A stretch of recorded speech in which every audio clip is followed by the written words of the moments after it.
Workout of the day. As always, for a complete description and to log your scores, visit Beyond the Whiteboard or go to your Beyond the Whiteboard app, so you'll see all three, that is no equipment, limited equipment and full equipment versions of the workout, and you'll be able to log your scores on there. Get into the habit of logging your scores. Remember, this week's challenge is to log your score every day on Beyond the Whiteboard. Today's workout. The workout of the day today is a chipper style workout. It starts with a 400 meter run. We then complete 40 double unders, 40 strict handstand push-ups, 40 double unders, 40 shoulder to overhead, 50 kilos for the guys, 35 kilos for the ladies, RXD, 40 double unders, and then finishes with a 400 meter run.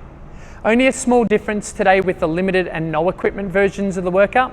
Instead of doing 40 strict handstand push-ups, you'll do 30, and then instead of doing the 40 shoulder to overhead, you'll also do another 30 strict handstand push-ups. That's today's workout of the day. Let's now have a look at all of the movements and our scaling options. The first one is the run. Wherever you're doing all your work, run out 200 meters, run back 200 meters. If you're doing it in shuttle runs, if it's any less than 20 meter shuttles, then think about reducing that total distance down to maybe about 300 meters instead of 400 meters. The next movement is a double under. So the double unders where the rope goes under your body twice for every jump. If you are unable to do double unders at all, we will double the amount of single skips. So we'll do 80 single skips each time. If you can do double unders, they're just not great yet, we can reduce it down to 30 or 20 reps. The next movement is a strict handstand push-up. So the strict handstand push-up is where we are against the wall. Now just remember, when you're using something at home, try not to use a plaster wall and have your dirty shoes on, and be very gentle kicking up onto the wall. We're going to kick up, hands at shoulder width apart. We lower all the way down so the head touches the floor. We press all the way back out to full arm extension. Scaling for that, we can use a few different scaling options.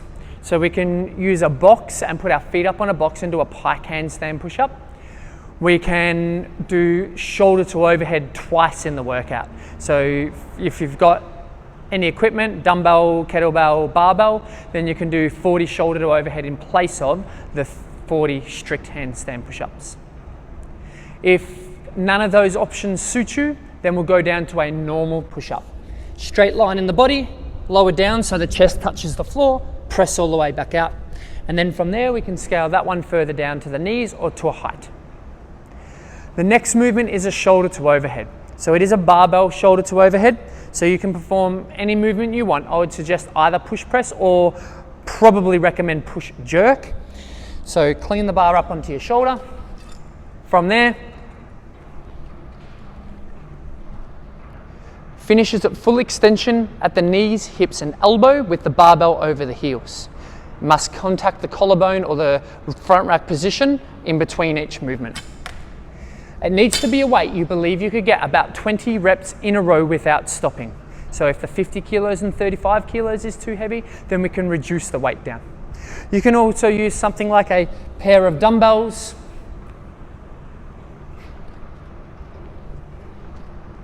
to perform the same movement, or if you've got a single dumbbell, then you can do a single arm movement or a single kettlebell.